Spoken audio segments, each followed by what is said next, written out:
Hello and welcome to a special outdoor episode of Playing Favorites. I'm your host, Dashiell Meier. Everyone has favorites, and on this show, we talk about all kinds of our favorite things.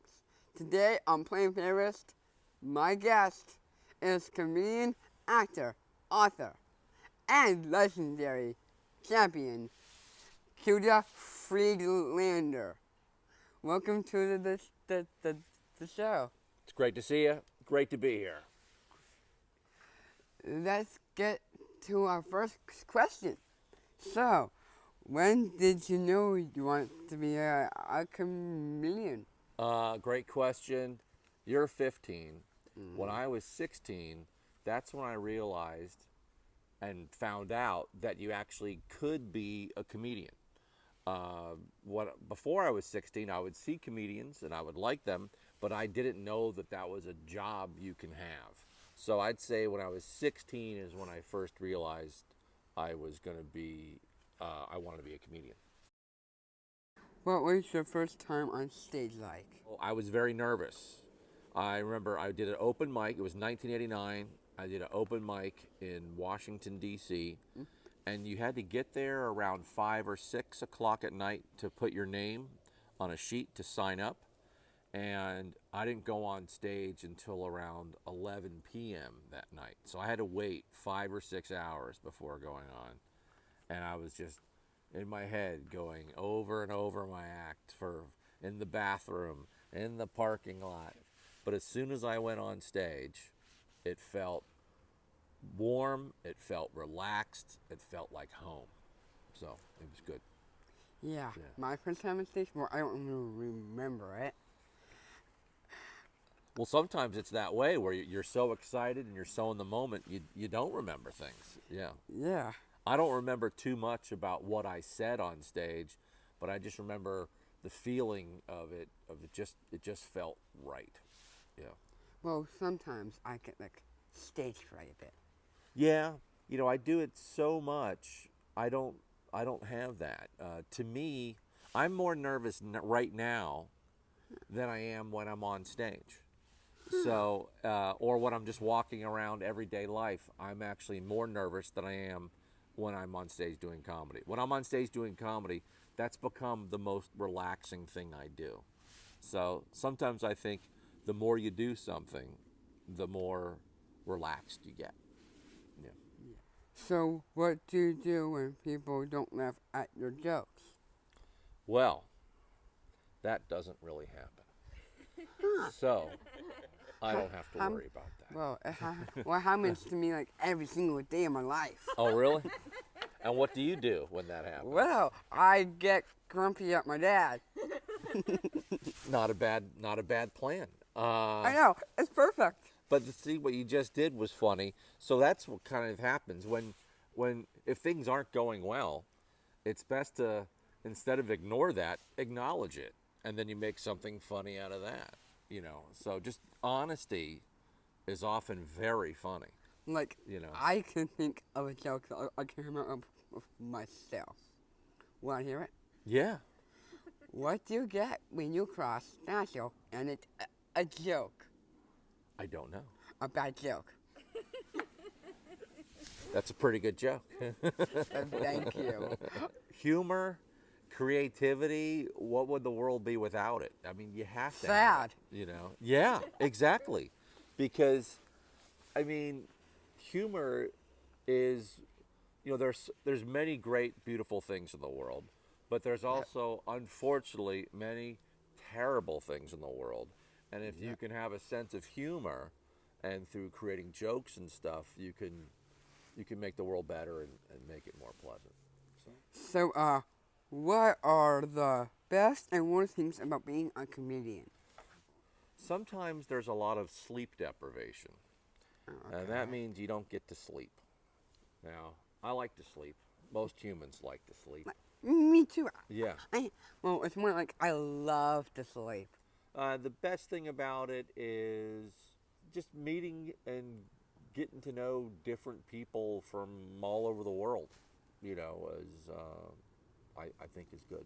And just I always view comedy as, it's a couple things. It's kind of your own personal way of surviving, Yeah. making laughter out of things. And then you're also, I'm in the business of doing a job for people. My job is to make people laugh, and hopefully that'll make them feel better. So it's a service that I provide. Yeah. I like what you just said. Thank you. What advice do you have for people with disabilities who want to be in TV and the movies? Well, that's a great question. And unfortunately, Hollywood, show business, much like our government, is way behind in treating people equally and human rights. And anytime there's a power structure, which can be Hollywood, it can be our government, unfortunately their job is to usually oppress people. And so that means you have to fight back. The people have to fight back. So one thing that needs to be done is anyone with disabilities need to fight back. And what needs to happen even more than that is everyone needs to stick up for everyone. So if you're someone with a certain type of disability, stand up for yourselves. If you're a person with another type of disability, or you're someone who doesn't perceive yourself as having a disability, you need to fight for the rights of people with disabilities. So it's something that everyone needs to fight for. When everyone comes together, that's when people can have power and get great things done. Well, I myself advocate for all disabilities. Yes. Yes. I've been to government. Yeah. I'm trying to change the laws to make it be equal. Yeah, in this country, if you look at people who have physical disabilities, people who are in wheelchairs, our sidewalks used to just have curbs. The curbs didn't used to slant downwards. So people couldn't go from one street to another. And they made a simple law change to make at the corner of the sidewalk, make the sidewalk curved. And now people can take their wheelchairs down there. Something so small can make such a big difference. And Yeah. we have a long way to go in every area. Yeah. And I'm always trying to fight for those things. People, I think as a culture, unfortunately, the past 30 years, we've gotten more narcissistic, where people just think about themselves. I think people your age, there's been a big movement where more people your age are thinking not just about themselves, but about everyone. And that's what needs to happen. So, why do you always wear a hat? Are you hiding something? I'm not hiding anything. My parents have baby photos of me and photos of me from when I was 2 and 3 years old, and I was often wearing a hat. And then I remembered, I think somewhere when I was around 19, I hit my head really bad, and I had to get stitches and stuff. So I had to get some of my head shaved, and then I started wearing a hat. And then I remember when I was in high school, they wouldn't let us wear hats, and I always hated that. So when I was 19 or 18, I can't remember, and hit my head, and I started wearing the hat again, I'm like, oh, this feels good. And I didn't realize that it was school who was not allowing me to wear a hat, and that's why I stopped wearing a hat for a while. So then I started wearing hats again. Yeah. And it helps keep my hair in place a little bit. Some people use a comb or a brush or gel. I use a hat. So, Okay. yeah. Choice. Yeah. Yeah. But I love it. Thank you. Now let's talk about a specific favorite of yours. Your favorite hobby, ping pong. I love ping pong. I have 2 favorite sports, soccer and ping pong. Okay. And ping pong is great because I live in New York, where it's very small and you don't have a lot of grass and fields where you can play soccer, and it gets very cold in the winter, so it gets hard to play outside. Ping pong, you can play all year round. And it's a great game because if you're bad at it, or you're good at it, it's just as fun. And it is technically the fastest sport in the world. The ping pong ball moves faster than any other ball in any sport. Wow, I didn't know that. Yeah. Is it because it's a speedball? Ba-bum?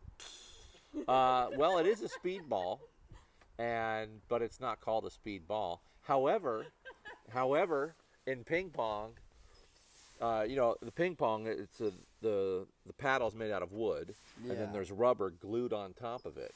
For many years, they had something called speed glue.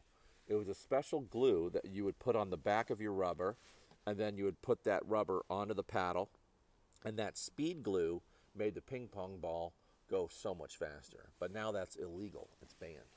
So, Huh. yeah. Is it banned because it didn't make it into the band in the parade? Ba-bum. No, I like that. A ping pong parade would be a great idea, actually. Yeah. Just the thought that there's a ping pong parade. Have you played your whole life? Ping pong, I don't know when I first played. I'm guessing it was at some point when I was a kid, maybe around 10 years old. Okay. Yeah. Yeah. And then I stopped for years. Mm. And then in my 30s, I started playing again. Just like wearing a hat. Exactly. Which do you like better? Forehand or backhand? I'm a little better at the backhand. I don't have a favorite, so there's not one I like more than the other, but my backhand is a little better than my forehand. What I like to do, I'm bad at both. Mm-hmm. No offense. No offense taken. Great. My dad is trying to teach me how to do it forehand and backhand by twisting my wrist. It sounds like your dad might be teaching you How to- wrong technique. Well, what he's trying to do, I think he's trying to teach me the aggressive way. Well, sometimes maybe it's better to start in a non-aggressive way. I would Yeah. agree with you. Ping pong should not be a contact sport. So Yeah, if I agree. if your dad was twisting your wrist while you were playing him, that's a foul. Well, he's more like grabbing my arm and moving my arm for me. Yeah, I would say that's a I'm not- disqualification. Well, now it's time for the speed round. I have a list of categories on these cards. And Judah is going to tell me his favorite for each category. Let's start! I'm ready. What is your favorite children's book? Where the Sidewalk Ends by Shel Silverstein. That's a good one. Yeah. My favorite children's book, there's lots of them out there. There's the Little Train That Could. Yeah, That's a good one. very good. It's also a classic. It's a great moral and just Yeah. it's Ha- uplifting. It's inspiring. And I actually like trains. Because I live in New York, and most people you don't do cars, you do trains. So what is your favorite Beatles song?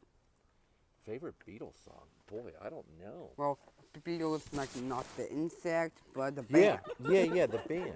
What about you? Do you have a favorite? Well, my dad used to sing Yellow Submarine to me. Yeah, that's a cool song, and I remember the movie. There was a movie, The Yellow Submarine, and I remember it was kind of scary. It was a cartoon, but it was kind of scary, I remember. Okay, what's your favorite Star Wars character? I think you might have to go Chewbacca, I think. Yeah, I have two favorites actually. Master Yoda and Emperor Palpatine. Oh, really? Yeah, they're both ancient. Yeah. But mostly Yoda, I think. I'm not too sure. Is Yoda the oldest of the Star Wars characters? Maybe. Probably because he's 900 years old. Yeah, That's pretty old. That's old. It's definitely elderly. What's your favorite board game? Yeah, I'm going to say Scrabble. Oh, that one's good. Yeah. Oh, I have lots of favorites. But one that I really like is my mom's game, Star Wars Monopoly. I didn't know there was a Star Wars Monopoly. Yeah, we actually own one. Wow. Yeah. Crazy, huh? Not bad. The Star Wars Monopoly. It sounds like it's from the dark side. What's your favorite Sesame Street character? Oh, I'm gonna go with Snuffleup, I guess. Oh, Yeah. my favorite is Elmo. Elmo's World. Elmo's cool. Yeah, I mean they're all cool. I love puppets. You know, they're all great. Yeah, they're also kind of creepy too. So, what's your favorite world champion besides yourself? Soccer player, I'm gonna go Messi. Okay. He's my favorite player, I would say. Yeah. For soccer, that's my dad. Yeah. Okay. Okay. Second best for me. I agree with you. That's our show. Thank you to my guest, Judah Friedlander, for joining me today. And thanks to you for watching. Be sure to catch the next episode of Playing Favorites. And remember to like and subscribe. Bye-bye. Well, you know, maybe I should teach you after this interview. Yes, 'Cause I can not teach him you anymore. proper technique. Goodbye. Excellent. Excellent. Excellent. That was a very good shot.